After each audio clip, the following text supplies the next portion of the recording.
नमस्कार दोस्त, स्वागत है आपका 10th क्लास के साइंस के चैप्टर में जिसका नाम है लाइफ प्रोसेस। क्या है दोस्त? तो लाइफ प्रोसेस आपके चैप्टर का नाम है ना। तो सबसे पहला टॉपिक हम जो पढ़ने जा रहे हैं वो न्यूट्रिशन के बारे में पढ़ेंगे कि व्हाट इज़ न्यूट्रिशन, क्या होता है, क्यों ज़रूरी है ना, किस एनिमल में न्यूट्रिशन किस प्रकार से होता है।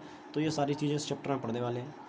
तो सबसे पहला अभी फ़ोटो वगैरह तो नहीं है तो आप शायद कम इंटरेस्ट आए, बस सुनने में ज़्यादा इंटरेस्ट आएगा।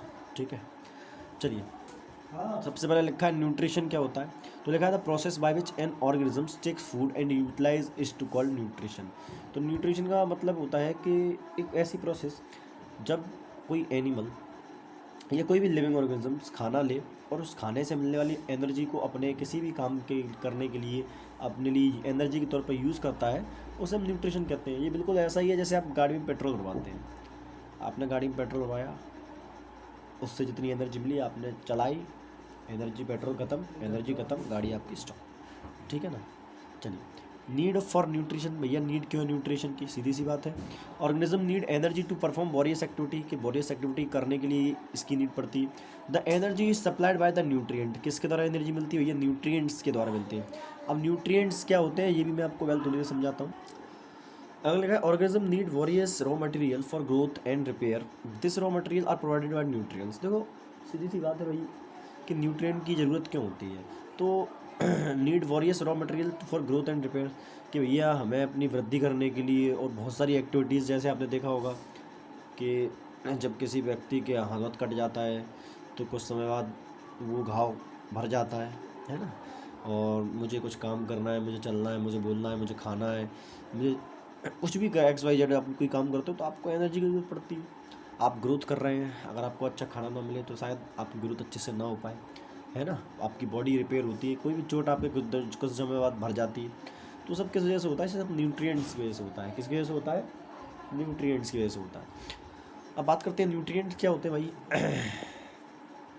देखा, nutrients material which provide nutrition.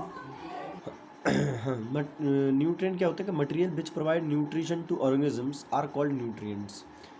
अब क्या होता है ये न्यूट्रिएंट्स के मटेरियल, ऐसे मटेरियल जो किसी भी ऑर्गेनिजम्स को ऑर्गेनिजम्स के लिए यूज़फुल है, उसको एनर्जी देने के लिए, वो सब न्यूट्रिएंट की कैटेगरीज में आते हैं। जैसे एग्जांपल के तौर पर कार्बोहाइड्रेट, प्रोटीन हुआ, आपका फैट हुआ, ये सभी क्या है? ये सब न्यूट्रिएंट की कैटेगरी में आते हैं। क्यों भाई? इन सभी से हमको क्या मिलती है? एनर्जी मिलती है। और इन्हीं को हम बोलते हैं मैक्रो न्यूट्रिएंट्स। क्या बोलते हैं भैया इनको? तो इनको मैक्रो न्यूट्रिएंट्स कहते हैं। अगली बात करूँ मैं, अगला क्या लिखा है? Minerals and vitamins are mode of nutritions. Mineral और विटामिन्स क्या आते हैं? Are mode of minerals and vitamins are required in small amounts and is called micro nutrients. अब देखो, दो कैटेगरी न्यूट्रिएंट्स की बट गई, एक तो मैक्रो और एक माइक्रो। तो मैक्रो के अंदर जिसकी मात्रा आपकी बॉडी में बहुत ज़्यादा होती है, जैसे लाइक कार्बोहाइड्रेट, फैट्स, विटामिन, है ना।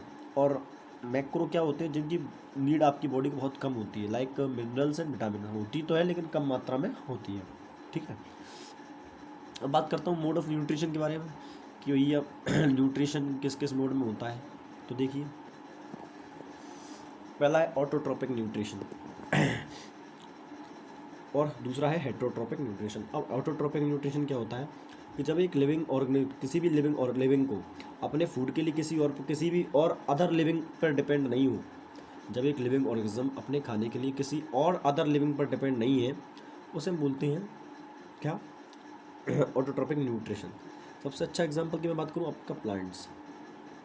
अच्छा, फिर सवाल आता है कि सर अपन तो हम क्या ऑटोट्रोपिक हैं हेटरोट्रोपिक हैं? तो दोस्त हम होते हैं हेटरोट्रोप्स। हेटरोट्रोप्स मतलब हम भी तो डिपेंड है किसके ऊपर? पेड़ पौधों के लिए, पेड़ पौधों के ऊपर। क्यों? सब्जी वगैरह कहाँ से आती है? पेड़ से आती है ना। अब ये मोमोज चाउमीन वगैरह मत समझ ले रहे, मोमोज चाउमीन बेसन से बनता है, बेसन दाल से बनती है और दाल पेड़ से आता है। तो कहीं ना कहीं हम टोटली डायरेक्टली और इनडायरेक्टली डिपेंड किस पर है? पेड़ों पर डिपेंड है। अब प्लांट्स क्या होता है? प्लांट्स अपना खाना खुद बनाता है और एक प्रोसेस आपने पढ़ी होगी जिसे हम फोटोसिंथेसिस प्रोसेस कहते हैं।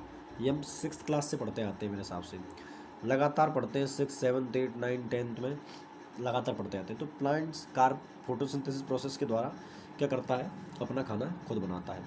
इतनी सी बात समझ में आई। अब इतनी बात समझ में आ गई है तो अगली क्लास में थोड़ी सी और बात समझेंगे, धीरे धीरे पढ़ाऊँगा, थोड़ी सी छोटी छोटी क्लासें आएंगी। है ना, थोड़ा सा एडजस्ट करना। धन्यवाद।